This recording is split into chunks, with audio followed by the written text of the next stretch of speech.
ராஜீவ்காந்தி கொலை வழக்கில் சிறையில் வாடும் 7 தமிழர்களையும் விடுதலை செய்ய கோரி தலைமை செயலகத்தில் முதலமைச்சர் தனி பிரிவில் மனு அளிக்கப்பட்டுள்ளது. டெல்லியில் நடைபெறவுள்ள முதலமைச்சர்கள் மாநாட்டில் 7 தமிழர்கள் விடுதலைக்கு பிரதமர் நரேந்திர மோடியிடம் முதலமைச்சர் ஜெயலலிதா அழுத்தம் கொடுக்க வலியுறுத்தி 7 தமிழர் விடுதலைக்கான மாணவர் இளைஞர் கூட்டியக்கம் சார்பில் சென்னை தலைமை செயலகத்தில் முதலமைச்சர் தனி பிரிவில் மனு அளிக்கப்பட்டது. முதலமைச்சர் அவர்கள் அதாவது ஒரு அதிகப்படியான அழுத்தம் கொடுத்து மோடி அரசுக்கு 7 விடுதலையை உறுதிப்படுத்தணுங்கிறதுக்கான ஒரு வேண்டுகோளாக தான் இந்த மனுவை இங்கே கொடுத்துருக்கோம். ஆக மோடி அரசு தமிழ்நாட்டு மக்களுடைய உணர்வை மதித்து 7 விடுதலைக்கு அவர்கள் ஆதரவாக அவர்கள் எங்களுடைய உரிமைக்கு தமிழ்நாட்டினுடைய அந்த ஒரு பெரும் எழுச்சிக்கு அவர்கள் மரியாதை கொடுக்கணும்னு நாங்கள் கேட்டுக்கிறோம்.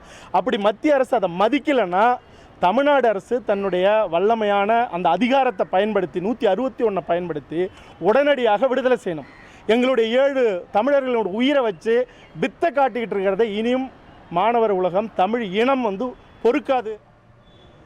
இதேபோல் டெல்லியில் நடைபெறும் முதலமைச்சர்கள் மாநாட்டில் நதிகளை தேசியமயமாக்குவது தொடர்பாக வலியுறுத்த கோரி தேசிய தென்னிந்திய நதிகள் இணைப்பு விவசாயிகள் சங்கம் சார்பாக முதலமைச்சர் தனி பிரிவில் மனு அளிக்கப்பட்டது.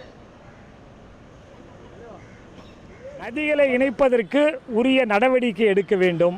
தமிழகத்தில் பெய்து வேஸ்ட்டாக கடலில் போய் கலக்கிற வெள்ள நீர்களை தடுப்பணைகள் கட்டி தடுக்க வேண்டும். வெள்ள நீர் கால்வாய்கள் இப்போ மேட்டூர்லேருந்து வருஷம் ஒரு 40-50 டிஎம்சி கடலில் போய் வேஸ்ட்டாக உழுவுது. அதை வெள்ள நீர் கால்வாயாக வெட்டி வறண்டு விட்ட புதுக்கோட்டை மாவட்டத்துக்கு தொண்டைமான் கால்வாயை வெட்டி அதை கொடுக்கணும். அது பிளானிங் டிசைனில் தீர்மானம் போட்டு 6500 கோடிக்கு அப்படியே திட்டம் அப்படியே கிடக்குது. அம்மா செஞ்சால் அந்த மக்களெல்லாம் அவங்கள பாராட்டுவாங்க.